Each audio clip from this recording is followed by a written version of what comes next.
What's up, gang? This is John coming at you from Cobra Motors, and we've been actually getting real good views on our review videos. So this is just a simple review video. As you see, the bike that we're looking at today is not an electric motion, it's not a Riehu, it's actually a Cobra. And if you don't know, this is not a full-size bike, obviously. This is a mini bike, and Cobra Moto has been at almost the pinnacle of mini motos, 50s, 65s, for Loretta Lynn's and all of the AMA qualifiers and the junior stuff. It's actually a pretty big name in just the minis world. Normally they make two strokes. Just look at some of the other stuff they make. They make two strokes here, and they also make a 65. I believe that's a 50 and this is a 65. Very high performance bikes, a little bit on the higher end of the cost spectrum, but very competitive. If you look at the juniors championships, I believe they take the cake a lot of the time, and now obviously they've gone into the e-moto world. So this is the 2023 CX50E. Now right off the bat, it seems to have a similar frame from their other 50JRs and the 50SRX, but of course with an electric motor. And today's video, we're just going to break down some of the basics behind this and what we can see just on the pictures and what we're looking at. So stick around.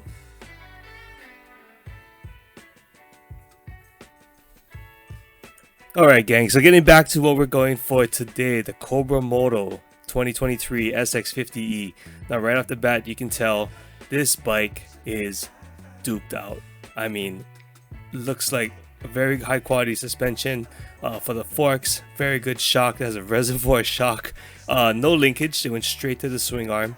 And yeah, just gone through a bunch of features. We're gonna go through some of the pictures in more detail of we're gonna zoom in and get a better look at what the bike has to offer. But basically what they show on their website is, you know, it's an electric running motor, it's liquid cooled, and that's very interesting. I mean, these are race bikes, they're not necessarily trail bikes. These are made to compete with two-stroke 50s, you know, on the motocross track or mini motocross track.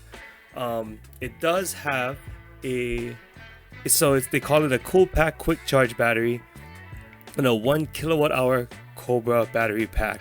Now this begs the question, right off the top of my head, what is the voltage configuration? Is it a higher voltage with a little bit lower amp hour rating to get the 1 kilowatt?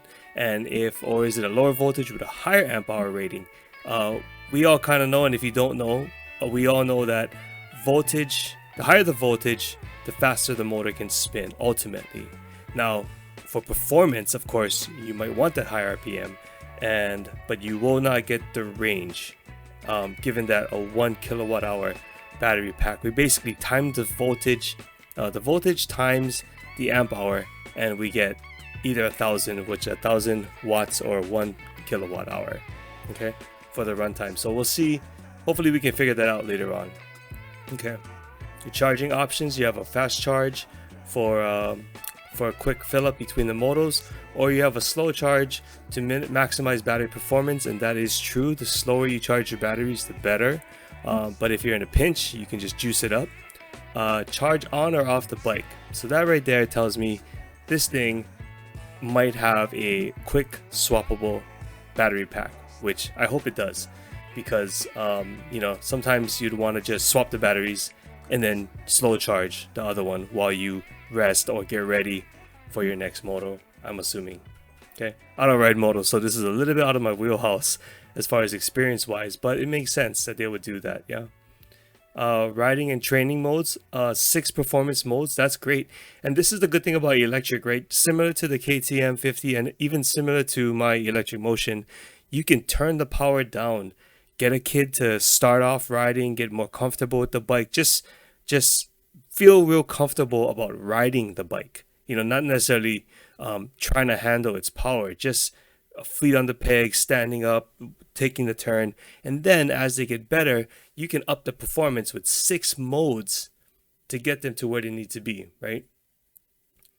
And wow, they have a whole shot mode, automatically get the jump on the competition. I'm assuming that's like a lower delay one of the maps where you can gun it full throttle and it won't bite and lift the front tire. It will gradually have a pre-programmed power band to get you out of the hole and up to full throttle without spinning the wheel or lifting the wheel up and ultimately, losing traction or slowing down.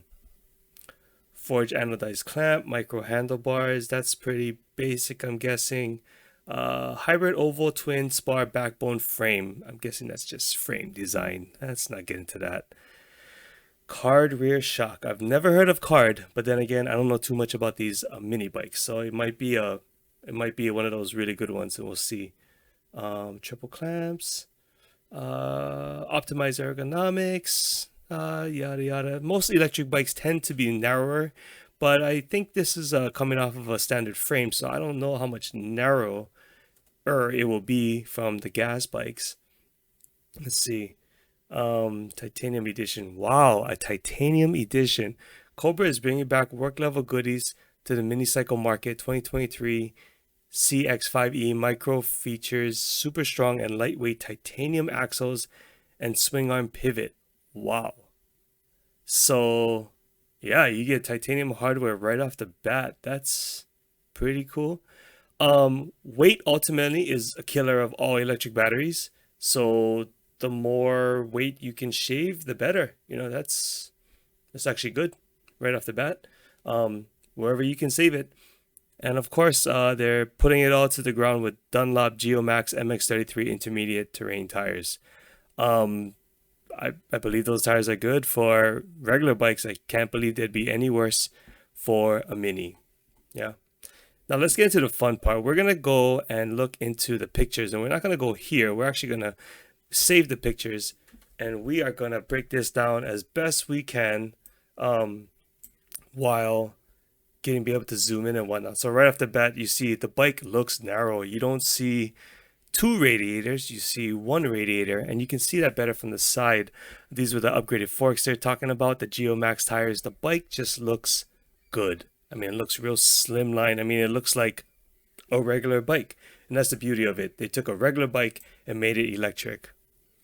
Now from this side, wow, they got a nice bash plate here to stop the mud. They got little fins for cooling as well, but they also have one radiator. I don't know how you guys care about balance or whatnot, but 1 versus 2, does it throw off the weight that much? Who knows? But one radiator, and let's see if we can see where the thing runs. They got some gnarly pegs. Those pegs look very aggressive. And it's a single, as you can see from this picture here, it's a single drive motor, meaning that, there's only one stage, straight motor sprocket to the rear wheel. So I can see how the rear wheel, although it's a smaller wheel, it has a fairly large sprocket to compensate, because there's no gear reduction for this bike. Okay, well, this is the card caliper, Geomax tires. And I think somewhere else they mentioned a little bit about their wheel, where their wheel is a lighter wheel, stronger, lighter wheel, also shaving weight for optimal performance of the battery, which is basically what we all are looking for, right? The rear wheel with the Geomax, wow, look at this sprocket. This sprocket is almost the same size as the wheel. If you get a flat tire, you could probably run the sprocket in the ground and still get off the track. Rear brake caliper, very simple swing arm in the back. They've not taken off the rear brake, which is good, because I think having a kid not have the rear brake in the beginning might set them up for failure later on when they step up to a 65 or an 85 or even a 250 or 125 or whatever that has a rear brake, and they haven't been using it this whole time. They're going to have a bigger learning curve on a more powerful bike. So this way, you still have the benefits of electric, but you will not lose the functionality of a regular bike. So you can jump on a gas bike and vice the power difference, still be able to function. So that's good. I think Cobra, having a lot of experience only in this field, felt like that was very necessary. And I think that's a good thing, because even my trials bike has a foot brake, and I'm glad it does, because I can go on my gas bike and not feel so weird. No linkage, straight to the axle, or straight to the swing arm, for that matter. And going up to the top, simple controls, no clutch. Most 50s I don't think have a clutch, except maybe the other SX ones. But you have your front brake. I can't quite tell what throttle they're running from this angle. I see some wording on it, but I can't make it out. It's nothing that I'm familiar with. And most importantly, this right here, guys, this is so important in my opinion for an electric bike. Now, a gas bike, if it falls over, most likely it's gonna die. You know, it's gonna sputter, it's gonna whatever, and then the motor's gonna die. It will stop. But an electric bike, if this throttle goes into the ground and it gets stuck with mud, or it gets stuffed in the dirt, you can't kill the bike. It will not stop, and it's dangerous overall for hands and fingers and all that stuff, right? Other kids around. So for any electric bike, I feel like this is very, very, very important. So this is a lanyard that goes on your wrist. When the kid falls off, boom, the bike dies, you know? And that's just a good safety feature in general, especially if you're not watching your kid, or whatever. If the bike stops, or if the kid falls off, or even if he takes his hand off the bar for whatever reason, the bike will stop. Very good safety for electric, because yeah, there's nothing to kill it as long as the throttle is pulled.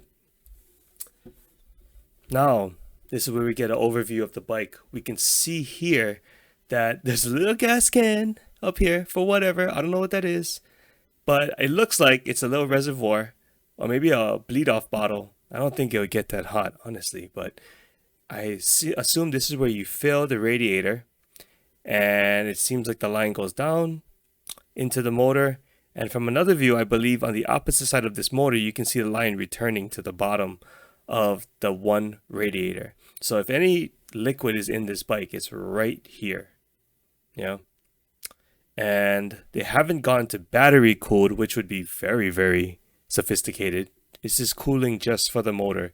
So keep it simple and make it work. And I think from here we can answer our question, what the voltage is. Let's take a look here. What does this sticker say? This sticker actually says 48 volts, 21 amp hours, and that's a good clearing up of what I was talking about earlier. So let's see, 48 volts times 21, that's 1008. So yeah, 1 kilowatt hour of battery running time. Now some would say 72, like maybe a 7214 configuration would be more efficient.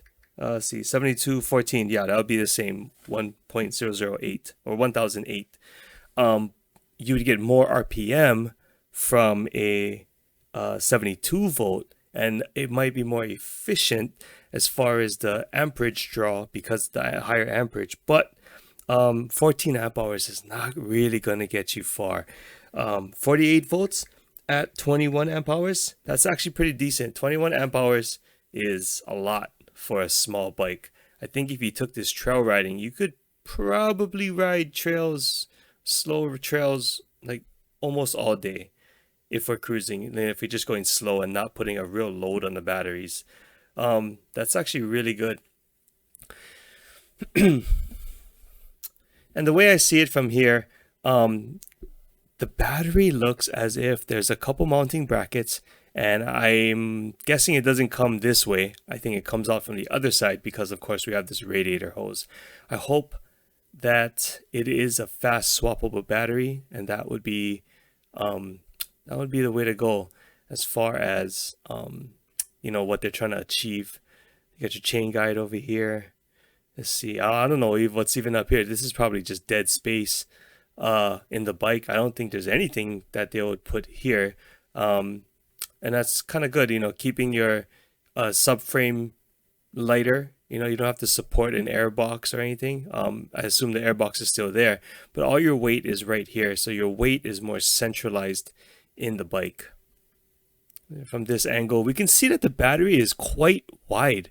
So that's interesting, because it looks to be 2 cells wide, not 1 cell. So that's pretty good. And yeah, see how it's tucked under the battery box seems to tuck under this fairing right here, or this plastic. So I don't think it would come out this way. I think it would go that way to come out, like just this way right here. Nice little grips, and the kids can grab. They gotta pick up their bike or get moving again. And it's so funny to have a little radiator right here. Oh, that is the radiator cap. Okay, cool. A lot of times they want to put the charging ports up here, which is also cool. And what is that? That's a little thumb throttle thingy. That looks like a little thumb throttle. Maybe that might be to change the modes. I don't see a separate button to change modes unless it's in here. I hope this has a way to set the modes in real time, but for kids it might be kind of like the KTM where you actually have to stop and reset the modes instead of being able to change on the fly, because then the kid could just go off and do whatever he wants, right? But if it's a situation where you actually have to stop and set the mode, it might be a little bit safer for a kid. Okay, and your rear fender back here, it's real simple, nothing special. I don't have a top view. Oh, what is this? That looks like a battery range indicator. Huh, well, it seems that the whole battery is tucked under here, so I guess either way some plastic is gonna have to come off in order to swap the battery. Let's see. Okay, you got your phase wires. I'm trying to think where the controller is. I think the controller is down here in the battery pack, because there's actually a separate if you see from another angle, we'll try and look. There's actually some Allen screws here that open up to the battery. Now, why would you have to open up into the battery for any other reason than say a controller or the phase wires? And wherever the phase wires connect to is ultimately where the controller is. So normally the controller would be back here, but that's neither here nor there. We can't see it from that point. Let's see if we can see something better. Not really. That's a tough one. Can't really tell. But you see this little cooling plate up here, down here? Normally the controllers have cooling plates, so that might actually be the bottom of the controller inside the battery pack. And then from there, they just mount the phase wires in there or connect it with a plug somewhere, and then it's all good. They say that the battery can come out to be charged, so maybe the controller comes out with it. That's a question that is led to be answered. Oh, but you can still see right here, and that might be a concern. I'm not sure if that's the best place to put it, but I mean, if you're motocrossing, it's probably fine. But if you're like trail riding and riding this thing in rocks, that might be a problem. But then again, the bike is light. It seems that your water outlet is right there to cycle your motor. So I believe the inlet is on this side, and this is the exit to go back into the motor. So there's got to be an internal pump in there as well. Here we go. This is a better picture. There you go. Oh, 43 volt, 43.2, 21 amp hour. That's about right. 43.2 times 21. Well, it's 907 watt hours. They lied. They said it's a 1.1 kilowatt hour. This is a 900 watt hour battery. Okay, well that makes sense. But if you want to take your little phone and scan this, maybe you get some info. I'm assuming, just like other bikes, you can scan this here and you can actually get a reading and maybe a digital readout on your battery's performance. Some of them have an app depending on the BMS, the battery management system that they use to get in there. Yeah, you can do that too. So that might be what that's for. Interesting. I wonder what kind of cells they have in there. I'm assuming it's going to be 18650s, which are the standard common ones. For this size bike, I believe they put out enough power, but 21700s would be awesome. Probably not though, especially when you're trying to save space. The 18650s are a lot easier to place where you want them when you're trying to conserve space. Okay, moving on. That's cool. Okay, good. We can see that there. And we can also see where it's mounted. Got a little chain guide for the chain so it doesn't rub against the battery pack.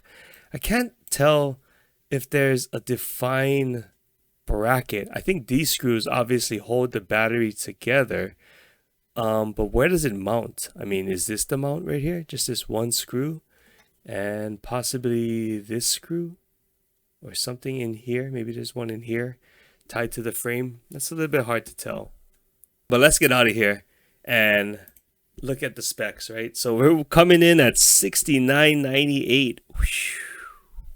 It's kind of high considering the KTM, which is already expensive, comes in at about 54, I think, by the time you get it out the door, which is not too cheap. But you know, it is what it is. I guarantee this bike has less maintenance than any of the Cobras or any of the other 50s out there. So yeah, I mean, if your time is what you value, you could make this price up pretty quick with a top end, or you know, doing the oil changes and the air filters and the carburetor cleaning and yada yada yada, all that stuff, right? This actually, you could probably reach that in maybe a year or so, a couple of years, in the price difference. Who knows? Dry weight 94 pounds. And I will warn you guys, for the parents out there looking at a Cobra thing, the dry weight is a little different kind of weight. It's a dense kind of weight, as opposed to like a gas bike. A gas bike might weigh the same amount, but it feels different. And the best thing I can say is just to go touch a bike, go sit on it, have the kid pick it up. It just feels different. Not a bad thing. It's just different. Okay. Liquid cooled motor, 1 kilowatt hour. That's not what the sticker said. So we'll see. We'll see. Not big of a difference, but it is different. Bore stroke, NA. Induction, of course, NA. Liquid cooled motor. Yes, for the cooling. Clutch, no clutch, obviously. Transmission, NA. No gears to worry about. Exhaust, no exhaust. Lubrication with motor, Venom. Oh, I don't know. I guess that's a lubricating company. This is what always gets me. Fuel capacity, 0.7 gallons, 2.6 liters. I can only assume that's the amount of coolant that's in the bike, because there's no other liquid else anywhere. The Riehu has a similar thing where they talk about fuel capacity, and I don't understand why. Okay. This is your wheelbase in millimeters. This is an American-made bike, well, American company, but of course, you know, still in millimeters. I believe they get them in China. And yeah, forged aluminum front wheel and rear wheel, and your Geo Max tires. So yeah, guys, check it out. I mean, this is the stuff that's coming in for all types of riding, right? We got the Trials bike with electric motion. We got the Stark Varg for full-size MX. We've seen the Riehu kind of like just peek its little head in there and get in there with the enduro stuff. And then now we have the Cobra Moto, which we knew was coming for about 2 years now, but now it's finally coming to market. And with a name like Cobra, I'm sure there's going to be a lot of kids in the class. Don't ask me if there's going to be an E-Class or if it's going to run straight with the 50s. I believe it can. And we'll see about that. I didn't see where the motor specs was. This is only the kilowatt hour for the battery, but where does it say how much power it puts out? How much kilowatts does the motor put out, or the controller put out? That is not here. I guess they're new to the electric thing, so they didn't know what to put as far as the specs. But I would think this is like a 3 kilowatt motor. For these size bikes, you don't really get past 3 kilowatts. So anyway, guys, I hope that helped, and I hope this video gets a lot of likes. And if you like what you see, please subscribe, and yeah, support the channel. And I'll be doing a little bit more of these review videos for everyone out there to just check out what Cobra has to offer, or what is offering for electric motorcycles in the future, especially for the off-road stuff, and just basically the stuff I'm interested. So thank you guys for your support. Until next time, ride with Aloha.